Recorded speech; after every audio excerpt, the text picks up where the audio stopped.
গল্পকথন by Juthi চ্যানেলে আজকে শুনবেন হুমায়ূন আহমেদের লেখা উপন্যাস আমার আছে জল, দ্বিতীয় পর্ব।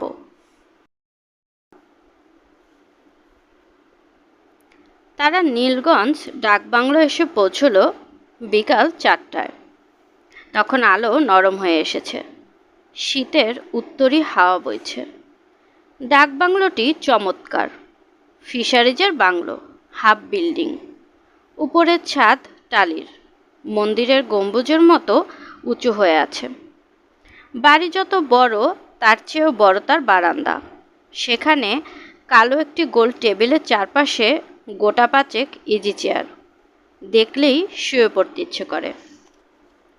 বাড়িটির চারপাশে রেন্টি গাছ, রেন্ট্রি।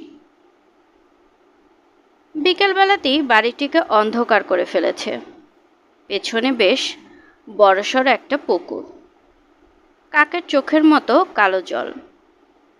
রেহানা অবাক হয়ে বললেন, এই জঙ্গলে এত চমৎকার বাড়ি গভর্নমেন্ট কেন বানিয়েছেন? ওসমান সাহেব নিজেও হকচকিয়ে গেছেন। এদিকে তার প্রথম আশা। খোঁজখবর এসেছে জামিলের কাছ থেকে। জামিল, এই ডাকবাংলো তৈরি হয় কবে? এটা সুসং দুর্গাপুরের মহারাজার শিকার বাড়ি, পরে সরকার নিয়ে নেয়। এখন ফিশারিজ ডিপার্টমেন্টের হাতে দেয়া হয়েছে। আগে আরও সুন্দর ছিল। এর চেয়েও সুন্দর আর কি হবে? একটা কাজঘর ছিল, গোটা ঘরটাই কাচের তৈরি। লোকজন কাজটার সব নিয়ে গেছে। অনেক ঝাল লণ্ঠন ছিল। বড় বড় অফিসার এক একজন এসেছেন, এক একটা করে নিয়ে গেছেন। পেছনে পুকুরের ঘাটে মার্বেল পাথরের একটি দেব শিশু ছিল, ঢাকা মিউজিয়াম নিয়ে গেছে। তুমি এত কিছু জানো কিভাবে? আমি তো এখানে প্রায়ই আসি। দিলু বলল, বাবা আমি একটা ঘরে থাকব।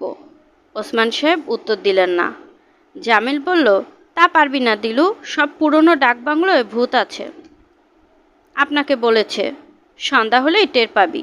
সন্ধ্যা নামুক, তখন দেখা যাবে। বাবুর্চি আছে দুজন, তারা রান্নাবান্না সেরে ফেলেছে। খাবার ঘরে খাবার দিতে শুরু করেছে। খাবার ঘরটা তুলনামূলকভাবে অন্ধকার। একটা হ্যাজাক বাতি জ্বালানো হয়েছে। সবাই হাত মুখ ধুয়ে খেতে বসেছে। শুধু নিশাতের খোঁজ নিতে গেলেন। রেহানা নিশাত শুয়েছিল। সে ক্লান্ত গলায় বলল, আমি কিছু খাবো না। কেন খাবি না? খেতে ইচ্ছে করছে না, তাই খাবো না। সারাদিন তো কিছুই মুখে তুলিসনি, মুখে কিছু দে। আমি গোসল না করে কিছু মুখে দেব না, আমার গা ঘিন ঘিন করছে। জ্বর গায়ে গোসল করবি কি? প্লিজ মা, আমার ব্যাপারে নাক গলিও না। বাবুকে খাওয়াও, তোমরা খাওয়া দাওয়া করো। রেহানা মুখ কালো করে বের হয়ে এলেন। দীর্ঘ সময় নিয়ে গোসল করল নিশাত। ঠান্ডা পানি, গায়ে জ্বর থাকার জন্য পানি বরফ শীতল মনে হচ্ছে, তবু ভালো লাগছে। ঝকঝকে বাথরুম, পিতলের বালতিতে পরিষ্কার জল, মোড়ক খোলা নতুন সাবান। নিশাত যখন বেরিয়ে এলো তখন সত্যি সত্যি অন্ধকার নেমে এসেছে। নিশাত একটা ফুলাতা সোয়েটার গায়ে দিল, উকি দিল মায়ের ঘরে। বাবু অবেলায় হাত পা ছড়িয়ে ঘুমিয়ে আছে। আজ সারাদিন বাবুর সঙ্গে কোনো কথাবার্তা হয়নি। বাবুকে ক্রমেই তার কাছ থেকে দূরে সরে যাচ্ছে। রাতে সে এখন তার সঙ্গে ঘুমায় না। ঠোঁট বাঁকিয়ে বলে, দাদির কাছে যাব। রেহানাকে সে দাদি বলে, কেন বলে কে জানে। নিশাত বলল, ও কি কিছু খেয়েছে? ভাত মুখে দেয়নি, দুধ খেয়েছে। নিশাত নিচু হয়ে ছেলের কপালে চুমু খেলো। রেহানা বললেন, কিছু খাবি মা? না, চা খাবো 1 কাপ। বস তুই এখানে, আমি চায়ের কথা বলে আসি। মশারি খাটানোর কথাও বলতে হবে, খুব মশা এদিকে। দরজায় কার যেন ছায়া পড়েছে। নিশাত মুখ তুলে দেখল জামিল ভাই। নিশাত, তোমার নাকি জ্বর? ব্যস্ত হবার মতো কিছু না। ব্যস্ত হইনি নিশাত, খোঁজ নিচ্ছি। খোঁজ নেওয়াটা অপরাধ নয় নিশ্চয়ই। আমি ভালো আছি। জামিল ছোট্ট একটি নিঃশ্বাস গোপন করল, চলে যেতে চাইল। নিশাত বলল, আপনার সঙ্গে আমার কথা আছে জামিল ভাই। বলো। আপনি বারান্দায় বসুন, আমি আসছি। ঝগড়া করবে মনে হচ্ছে। নিশাত জবাব দিল না। বাবুর গালে একটা মশা বসেছিল, হাত দিয়ে সেটিকে উড়িয়ে দিল। ছেলেটিকে বড় রোগা রোগা লাগছে। এ কদিন ওর দিকে একটু নজর দেওয়া হয়নি। নিশাতের মনে হলো সে ক্রমেই দূরে সরে যাচ্ছে। বাবু এখন আর মার জন্য খুব ব্যস্ত নয়। শিশুরা অবহেলা খুব সহজেই টের পায়। নিশাত বাবুর চুলে হাত রাখল। পাতলা লালচে ধরনের চুল, বাবার মতো। কবিরের চুলও এরকম ছিল, তবে বাবুর মতো পাতলা ছিল না। কবিরের চেহারার সঙ্গে বাবুর খুব বেশি মিল নেই। কবিরের নাক ছিল খাড়া, বাবুর তা নয়। সে হয়েছে মার মতো। নিশাত নিচু হয়ে বাবুর ঠোঁটে চুমু খেল। কেমন দুধ দুধ গন্ধ। নিশাত আবার নিচু হলো। বাবু ঘুমের মধ্যেই তাকে হাত দিয়ে দূরে সরিয়ে দিল। বারান্দা অন্ধকার, এখনো কোনো বাতি দেওয়া হয়নি। জামিল বসেছিল একা। নিশাত এসে ঢুকতেই সে সোজা হয়ে বসল। হালকা গলায় বলল, ভেতরে বসলি হতো, এখানে বড় হাওয়া। থাকুক হাওয়া, বারান্দায় ভালো। আলো দিতে বলবো? জামিল একটা সিগারেট ধরালো। সহজভাবে বলল, বলো কি বলবে। আপনি আমাদের এই বাংলায় কেন নিয়ে এসেছেন? আমি ঠিক বুঝতে পারছি না তুমি কি মনে করছো। আপনি ঠিকই বুঝতে পারছেন, এখন ভান করছেন বুঝতে পারছেন না। দেখো নিশাত, আমি ভান করি না। ওই একটা জিনিস আমি কখনোই করি না। তাহলে বলুন, এত ডাকবাংলো থাকতে আপনি এখানে আমাকে নিয়ে এসেছেন কেন? নিশাত, কবির এবং আমি অনেক রাত এই ডাকবাংলোয় কাটিয়েছি। এই ডাকবাংলোর ওপর ওর একটা দুর্বলতা ছিল। আমি জানি, বিয়ের পরও অনেকবার তোমাকে নিয়ে এখানে আসতে চেয়েছে, আশা হয়ে ওঠেনি। আমি তাই ভেবেছিলাম এখানে এলে তোমার ভালোই লাগবে। আমি ওর সঙ্গে এখানে আসতে চেয়েছিলাম, আর কারো সঙ্গে নয়। ভেবে নাও, ও তোমার সঙ্গেই আছে। সব কিছু কি ভেবে নেওয়া যায়? জীবন এত সহজ মনে করেন? জীবন সহজও নয়, জটিলও নয়। জীবন জীবনের মতো। আমরাই একে জটিল করি, সহজ করি। তুমি একে ক্রমেই জটিল করছো। নিশাত চুপ করে গেল। জামিল হালকা সুরে বলল, দুঃখ শুধু কি তোমার একার? আমাদের সবারই দুঃখ আছে। আপনার আবার কিসের দুঃখ? দুঃখের আপনি কি জানেন? নিশাত উঠে দাঁড়ালো। বাবু জেগে উঠে কাঁদছে। কে একজন এসে বারান্দায় একটি হারিকেন রেখে গেল।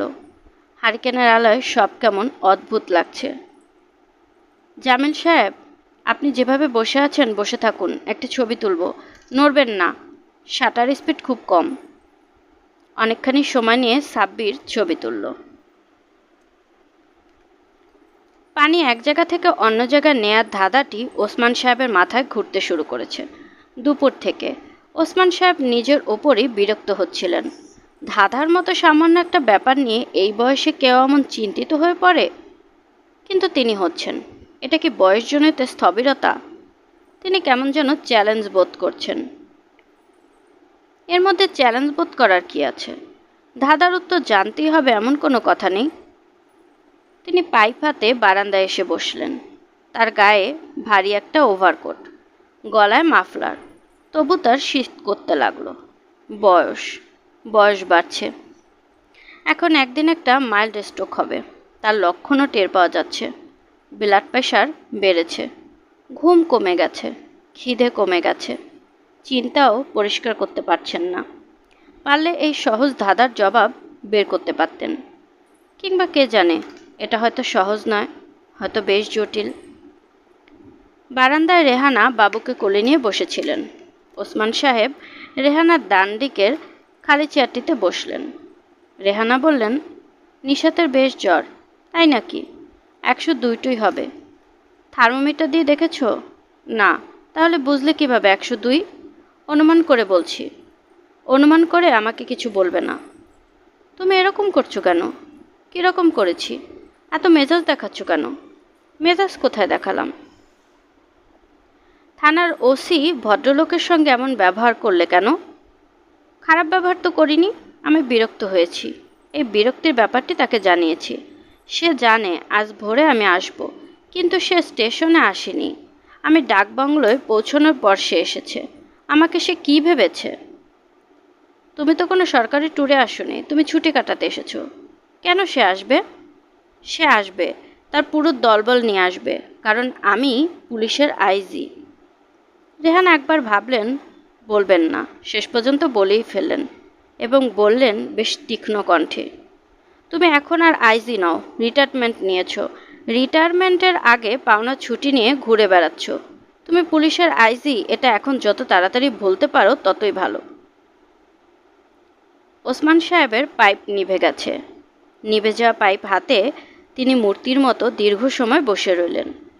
রেহানা শীতল স্বরে বললেন, এখনও তোমাকে দেখা মাত্র পুলিশ অফিসাররা ছোটাছুটি করবে না।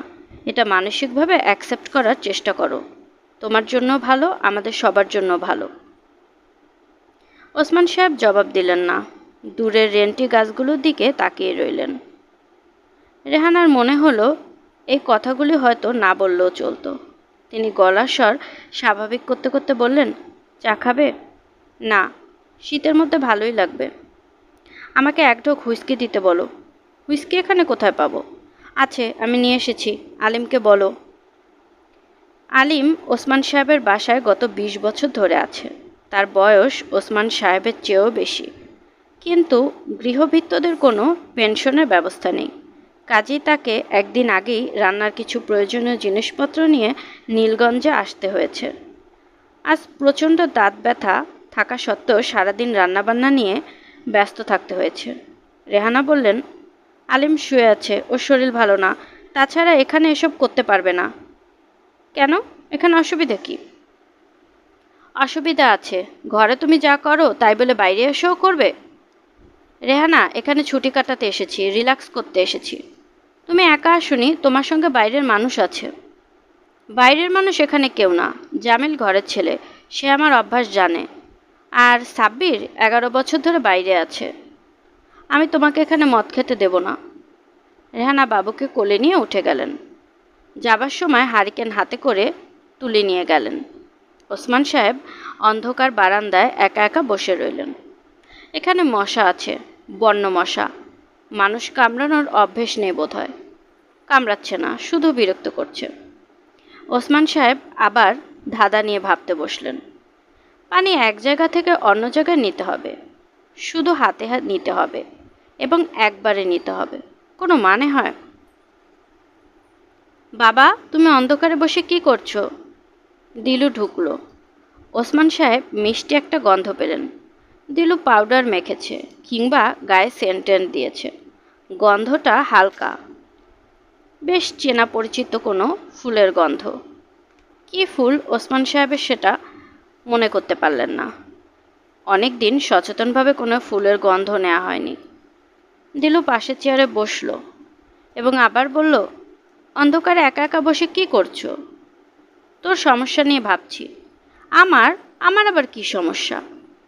দিলু বেশ অবাক হলো। ওসমান সাহেব নরম গলায় বললেন, ওই যে পানি এক জায়গা থেকে অন্য জায়গায় নেয়ার ব্যাপারটা। ও আল্লাহ, তুমি এটা নিয়ে এখনও ভাবছো? হ্যাঁ ভাবছি। বলে দেব? না বলিস না, নিজেই বের করব। আর একটা সহজ ধাঁধা ধরবো? জামিল ভাইয়ের কাছ থেকে শিখেছি, দারুণ মজার। না আর না, যেটা দিয়েছি সেটাই আগে সলভ করি। দিলু হাসলো খিলখিল করে। হাসছিস কেন? বলা যাবে না। যা, আলেমকে একটু আসতে বল। আমি পারবো না বাবা, কি অন্ধকার দেখছো তো, ভয় লাগে বাবা। বাবা কি?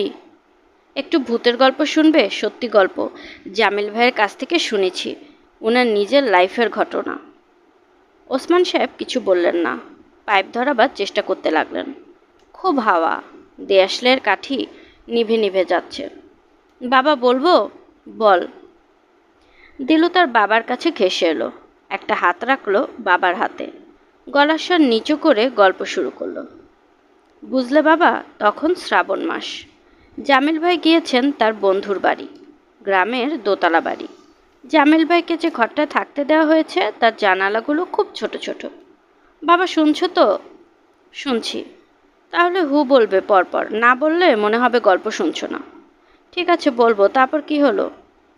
মাঝরাতে হঠাৎ খুব ঝড় বৃষ্টি শুরু হলো। ঘরে হারিকেন ছিল, হারিকেনটা নিভে গেল। ঘুটঘুটে অন্ধকার, কিচ্ছু দেখা যায় না। তারপর? তারপর হলো কি শোনো, কে যেন দরজায় ধাক্কা দিতে লাগলো। জামিল ভাই বললেন, কে? একজন মেয়ে মানুষের গলা শোনা গেল। দয়া করে দরজা খুলুন। তারপর কি হলো? জামিল ভাই দরজা খুলতেই ঘরে একটা মেয়ে ঢুকলো। 17-18 বছর বয়স। বাইরে এত ঝড় বৃষ্টি, কিন্তু মেয়েটা খটখটে শুকনো। দিলু থমকে গেল। এটা সে ভাবেনি। ওসমান সাহেব হাসি মুখে বললেন, গল্পটা একটা ফাঁকি আছে, তাই না দিলু? দিলু জবাব দিল না। তার একটু মন খারাপ হয়ে গেল। ওসমান সাহেব বললেন, গল্পটা শেষ কর। না থাক। থাকবে কেন? বাকিটা শুনি। তোমাকে শুনতে হবে না। দিলুর গলার স্বর ভারী। সে এক্ষুনি কেঁদে ফেলবে। সে উঠে দাঁড়ালো। কোথায় যাচ্ছিস? জামিল ভাইকে কথাটা জিজ্ঞেস করে আসি। পরে জিজ্ঞেস করলেও হবে।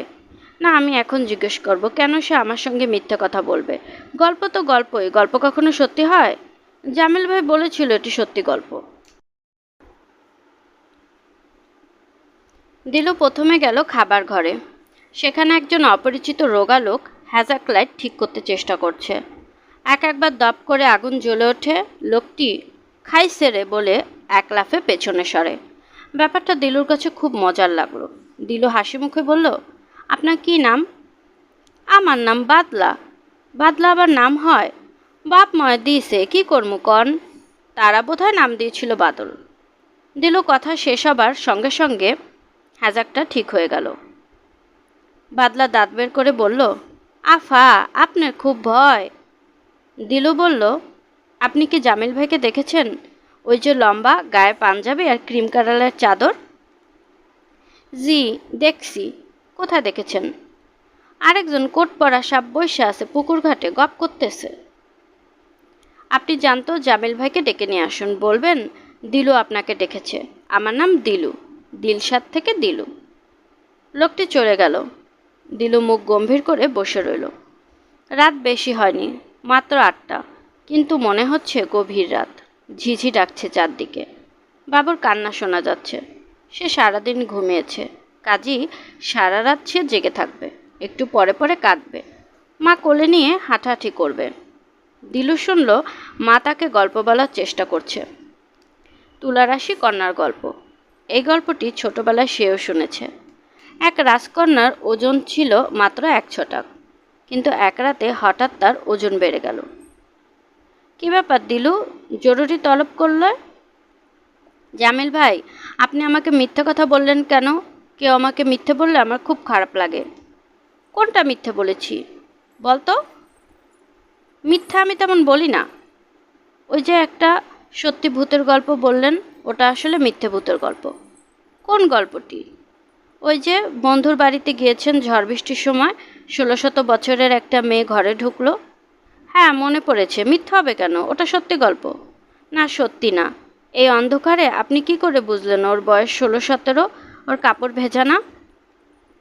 জামিল গম্ভীর গলায় বলল, ওই রাতে খুব ঝড় বৃষ্টি হচ্ছিল। ঝড়ের সময় ঘন ঘন বিদ্যুৎ চমকায়। বিদ্যুতের আলো শহরের ইলেকট্রিসিটির আলোর চেয়েও কড়া। দিলু তাকে। জামিল বলল, তবে মেয়েটির বয়সের ব্যাপারটা আমার কল্পনা। আমি নিজে তখন অল্প বয়স্ক ছিলাম, কাজে সব মেয়েদের বয়স তখন মনে হতো 16-17। দিলু কিছু বলল না। কি এখন বিশ্বাস হচ্ছে না? হচ্ছে জামিল ভাই। জামিল ভাই, বলো, আরেকটি সত্যি গল্প বলেন। আরেকদিন বলবো। জামিল ভাই, আপনি কি আমার উপর রাগ করেছেন? না, রাগ করব কেন? দিলু হঠাৎ উঠে ঘর ছেড়ে চলে গেল। জামিল হাসল। দিলু নিশাতের মতো হয়নি। সে হয়তো এখন কিছুক্ষণ কাঁদবে। রাতের খাবার দেওয়া হলো 9টার দিকে। দেখা গেল কারোরই খাওয়ার দিকে মন নেই, শুধু সাব্বির। খাবার দেওয়া হয়েছে, শোনামাত্র সে এসে বসেছে এবং খেতে শুরু করেছে। রেহানা বাবুকে কিছু একটা মুখে দেওয়ার জন্য আবার ঘরে এসেছে। সাব্বিরের একা একা খাওয়ার দৃশ্যটি দেখলেন। সাব্বির ঘন ঘন পানি খাচ্ছে। রেহানা বললেন, খুব ঝাল হয়েছে নাকি? একটু হয়েছে, অসুবিধা নেই। এরা বেশ ঝাল দেয়। আলিম রান্না করলে এটা হতো না। আলিম অসুখ হয়ে পড়ে আছে। কি অসুখ? দাঁতে ব্যথা। সাব্বির গম্ভীর মুখে খেয়ে যাচ্ছে। রেহানা লক্ষ্য করলেন সে একবারও বলল না, অন্যরা কেউ খেতে আসছে না কেন? এটা একটা সাধারণ ভদ্রতা। 10-11 বছর বিদেশে থাকলে কেউ অভদ্র হয়ে যায় না, বরং আরও ভদ্র হয়, সেটাই স্বাভাবিক। রেহানা বললেন, এত কিছু হয়েছে কিন্তু কেউ খেতে চাচ্ছে না, সব নষ্ট হবে। দিলু ঘরে ঢুকলো। সে এসেছে নিশাতের জন্য এক গ্লাস পানি নিতে। রেহানা দেখলেন পানি ঢালতে গিয়ে সে অনেকখানি পানি টেবিলে ফেলল। মেয়েটা কাজকর্মে এত আনাড়ি হয়েছে। পানি গড়িয়ে যাচ্ছে সাব্বিরের দিকে। তাকে অল্প সরে বসতে হলো। দিলু বলল, সাব্বির ভাই, আপনি এত পেটুক কেন? সবাইকে ফেলে খেতে বসেছেন। রেহানার কপালে ভাঁজ পড়ল। মেয়েটা এমন রুচিহীন কথাবার্তা বলে, লজ্জায় পড়তে হয়। দিলু চলে যেতেই সাব্বির বলল, আপনার এই মেয়েটিকে আমার খুব পছন্দ। ওর মধ্যে এক ধরনের সরলতা আছে।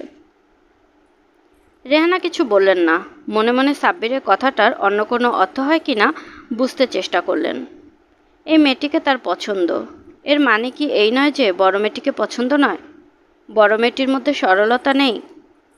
প্রথম দিকে সাব্বিরকে যতটা ভালো লেগেছিল এখন আর ততটা ভালো লাগছে না। ছেলেটি অভদ্র, অমিশুক। অবশ্য সে অত্যন্ত সুপুরুষ। চেহারায় অন্য ধরনের কাঠিন্য আছে, যা সহজেই চোখে পড়ে। কবির এরকম ছিল না। কবিরের মধ্যে একটা হালকা ফুর্তির ভাব ছিল, যা কোনো বয়স্ক মানুষকে ঠিক মানায় না। এটা ভাবতে ভাবতে রেহানা লজ্জিত বোধ করলেন। তিনি ঠিক মুহূর্তে কবিরকে অপছন্দ করার চেষ্টা করলেন। এটা অন্যায়। কবিরকে অপছন্দ করার উপায় নেই। সে বাড়ির সবাইকে মন্ত্রমুগ্ধ করে রেখেছিল। ওসমান সাহেব, যিনি পৃথিবীর কোনো কথাই প্রায় বিশ্বাস করেন না, তিনি পর্যন্ত কবিরের প্রতিটি কথা বিশ্বাস করেছেন। একবার কবির এসে বলল, খবর শুনেছেন নাকি মালয়েশিয়ায় একটা মৎস্যকন্যা ধরা পড়েছে? কি ধরা পড়েছে? মৎস্যকন্যা, মারমেড। মালয়েশিয়ার ন্যাশনাল পত্রিকায় বিরাট ছবি ছাপা হয়েছে, হুলুস্থুলো কাণ্ড। বলো কি? অন্য কেউ একথা বললে ওসমান সাহেব সঙ্গে সঙ্গে তাকে ধরাশায়ী করে ফেলতেন। কবিরের বেলায় সেরকম কিছুই হলো না। তার মুখ দেখে মনে হলো তিনি বিশ্বাসও করছেন না, আবার ঠিক অবিশ্বাসও করছেন না।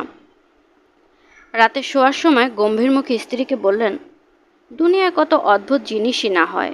রেহানা বললেন, জামাইয়ের কথায় কি কোনো ঠিক আছে? তুমি এটা বিশ্বাস করে আছো? ওসমান সাহেব রেগে গিয়ে বললেন, কোন কথাটা এ পর্যন্ত সে মিথ্যা বলেছে শুনি?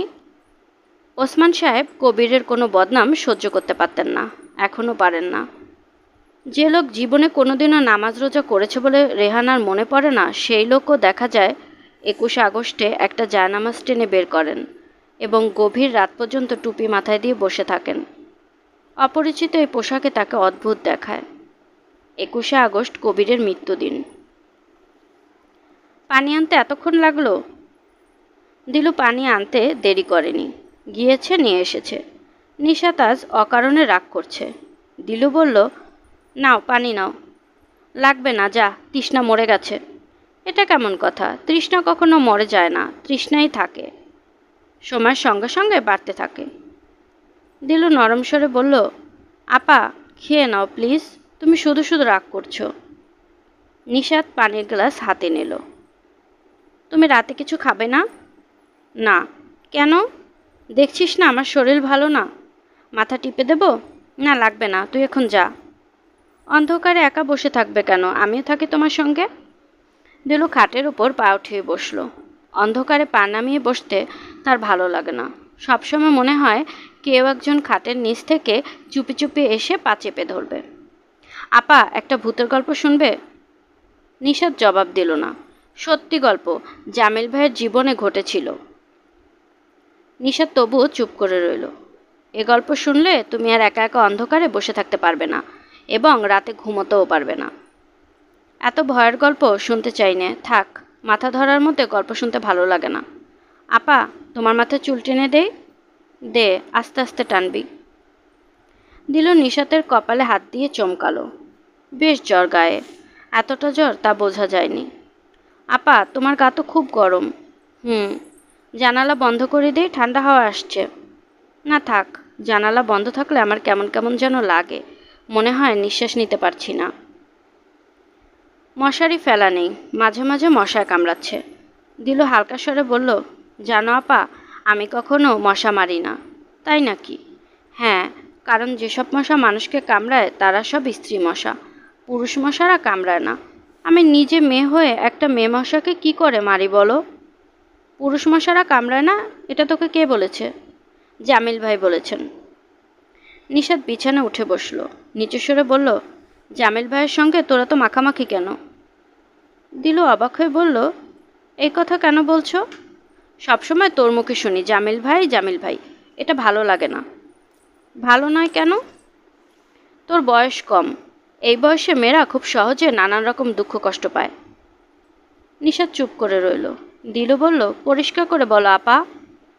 নিশাত কঠিন স্বরে বলল, তোর মতো বয়সী মেয়েরা খুব সহজে মুগ্ধ হয়, দুঃখ কষ্ট আসে সেজন্যই। তোমার কথা আমি কিচ্ছু বুঝতে পারছি না। আমার মনে হয় তুই ঠিকই বুঝতে পারছিস। আমার যখন তোর মতো বয়স ছিল তখন আমি তো খুবই বুঝতাম। তুই জামিল ভাইয়ের সঙ্গে বেশি মিশবি না। কেন, সে কি খারাপ লোক? না, সে খারাপ লোক না, ভালো মানুষ, বেশ ভালো মানুষ। সেজন্যই ভয়। একসময় তুই তাকে ভালোবাসতে শুরু করবি, তোর জন্য সেটা খুব দুঃখের ব্যাপার হবে। দিলু দীর্ঘ সময় কোনো কথাবার্তা বলল না। নিশাতের মাথায় হাত বুলিয়ে দিতে লাগলো। অন্ধকারে কিছুই বোঝা যাচ্ছে না, কিন্তু নিশাতের মনে হলো দিলু কাঁদছে। তুই কাঁদছিস নাকি? দিলু কোনো উত্তর দিল না। সে নিঃশব্দে উঠে দাঁড়ালো। চলে যাচ্ছিস? দিলু সে কথারও কোনো জবাব দিল না। নিশাতের মনে হলো দিলুকে এসব কথা বলার কোনো প্রয়োজনই ছিল না, কিন্তু এখন আর মনে করে কী লাভ? যা বলা হয়ে গেছে তার ফেরানোর উপায় নেই।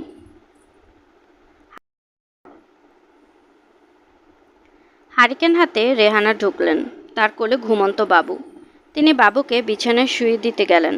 নিশাত বলল, ওকে তোমার কাছে রাখো মা, আমি আজ এ ঘরে একা শোবো। কেন একা শোবি কেন? সব প্রশ্নের জবাব দিতে পারবো না। তোর শরীর ভালো নেই, কেউ একজন তোর সাথে থাকা দরকার। আমি কিংবা দুলু থাকি, কাউকে থাকতে হবে না।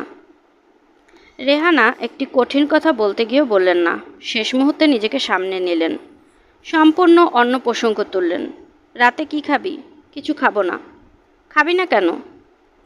তোর রাগটা আসলে কার উপর ঠিক করে বলতো?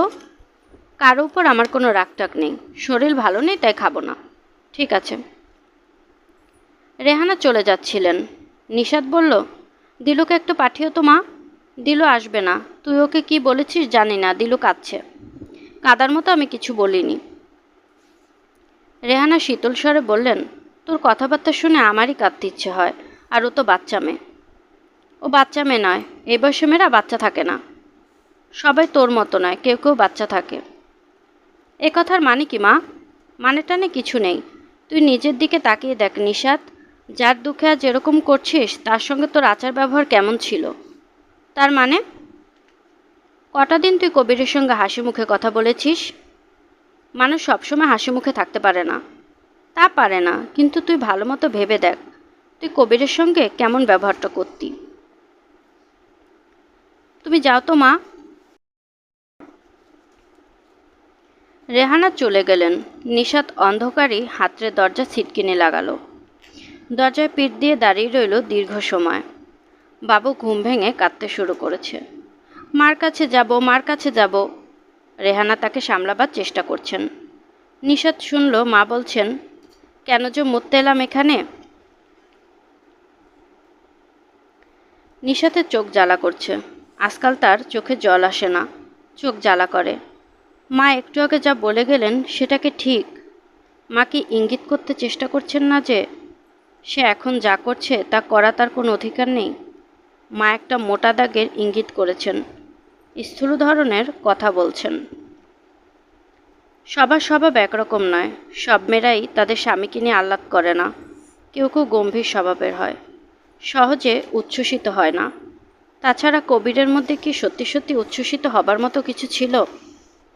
সে ভালো ছেলে, এতে সন্দেহ নেই। আমোদের ছেলে, হইচই করত, প্রচুর মিথ্যা কথা বলতো, টিভির প্রতিটি বাংলা সিনেমা গভীর আগ্রহ নিয়ে দেখত এবং শেষ হওয়া মাত্র বলতো, শালা সময়টাই মাটি, আগে জানলে কে বসে থাকতো। কবির এমন ছেলে যে পৃথিবীর যে কোনো মেয়েকে বিয়ে করেই সুখী হতো। এইসব ছেলেদের সুখী হবার ক্ষমতা অসাধারণ। এরা হয় সুখী স্বামী, সুখী বাবা এবং বুড়ো বয়সে একজন সুখী দাদা। সূক্ষ্ম রুচির মানুষ এত সহজে সুখী হয় না। সংসারে সুখী হবার মতো উপকরণ ছড়ানো নেই। বাবু খুব কাঁদছে। নিশাত দরজা খুলে বের হলো। হ্যাজাক্লারটি বারান্দায় এনে রাখা হয়েছে। জামিল বাবুকে কোলে নিয়ে বারান্দার এ মাথা থেকে ও মাথা হাঁটছে। জামিল ভাই, ওকে আমার কাছে দিন। জামিল ইশারায় তাকে কথা বলতে নিষেধ করলো। বাবু ঘুমিয়ে পড়ার একটা সম্ভাবনা দেখা যাচ্ছে।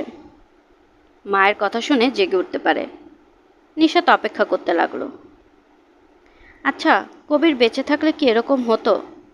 ঘুমন্ত ছেলেকে কোলে নিয়ে ঘুম পাড়াতো?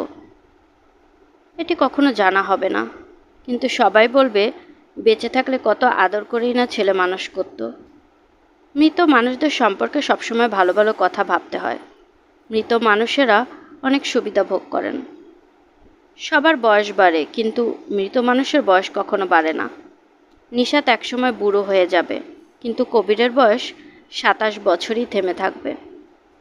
তার কোনো দিন চুল পাকবে না, চোখের দৃষ্টি ক্ষীণ হবে না, কোনো মানে হয় না। নিশাত, বাবু ঘুমিয়ে পড়েছে, কোথায় রাখবে? মার কাছে দিয়ে আসুন। জামিল হাঁটছে, কেমন ক্লান্ত ভঙ্গিতে। হাঁটার ভঙ্গিটাও কেমন চেনা চেনা। কবির কি এরকম করে হাঁটতো? এখন তার অনেক কিছুই মনে পড়ে না। স্মৃতি ঝাপসা হয়ে আসছে। একদিন হয়তো কিছুই মনে থাকবে না। নিশাত, ওকে শুয়ে দিয়ে এসেছি। থ্যাঙ্কস। তোমার জ্বর কেমন? আমার জ্বরের খবর মনে হচ্ছে দিকে দিকে ছড়িয়ে পড়ছে। জামিল তাকালো তীক্ষ্ণ দৃষ্টিতে, মৃদুস্বরে বলল, বেড়াতে এসে অসুখে পড়াটা খুব খারাপ। আমি বেড়াতে টেড়াতে আসিনি, সবাই এসেছে, বাধ্য হয়ে আমিও এসেছি। জামিল হালকা স্বরে বলল, অবস্থা এরকম হবে জানলে আমি তোমাদের সঙ্গে জুটতাম না। জুটেছেন কেন? আপনাকে তো কেউ সাদাসাদি করেনি, নাকি করেছে? না, করেনি, আমি নিজে থেকে এসেছি। কেন এসেছেন? নিশাত, তোমার শরীর ভালো না, যাও তুমি শুয়ে থাকো। না, আপনি আমাকে আগে বলুন, আপনি কেন এসেছেন? You got to tell me that. Jamil একটা সিগারেট ধরালো। সে লক্ষ্য করলো নিশাত অল্প অল্প কাঁপছে। জামিল ভাই, আমি আপনাকে আগেও পছন্দ করিনি, এখনও করি না। আমার মনে হয় আপনি সেটা জানেন না। নিশাত, যাও ঘুমোতে যাও। ওসমান সাহেব অবাক হয়ে উঠে এলেন। এই নিশাত, কি হয়েছে? কিছু হয়নি বাবা। জামিলকে কি বলছিলি? কিছুই বলছিলাম না। নিশাত ক্লান্ত ভঙ্গিতে হেঁটে চলে গেল। ওসমান সাহেব বললেন, জামিল, ও চেঁচামেচি করছিল কেন? জানি না চাচা। আপনি এখনও বারান্দায় বসে আছেন কেন? ঠান্ডা লাগবে তো। ঠান্ডা অলরেডি লেগে আছে, কিন্তু অন্ধকারে বসে থাকতেই ভালো লাগছে। জামিল, তুমি একটা কাজ করো তো, দেখো আলিমকে কোথাও পাও কি না। আর শোনো, এই হ্যাজাকটা এখান থেকে সরাবার ব্যবস্থা করো, আলো চোখে লাগছে। তোমাদের খাওয়া দাওয়া হয়েছে তো? হয়েছে। সাব্বির কোথায়? ওকে এখানে আসার পর একবারও দেখিনি। উনি ঘুমিয়ে পড়েছেন। শুনছিলেন হুমায়ূন আহমেদের লেখা উপন্যাস আমার আছে জল, দ্বিতীয় পর্ব। আমি আমার নিজের মতো করে আপনাদেরকে গল্প পাঠ করে শোনানোর চেষ্টা করছি, তাই ভুল ত্রুটি হলে আশা করি ক্ষমা সুন্দর দৃষ্টিতে দেখবেন। যদি গল্প পাঠ ভালো লাগে তাহলে প্লিজ আমার চ্যানেলটিকে সাবস্ক্রাইব করবেন, চাইলে অন্যদের সাথেও শেয়ার করতে পারেন। গল্পকথন বাই জুথি চ্যানেলের সাথেই থাকবেন আশা করছি। আল্লাহ হাফেজ।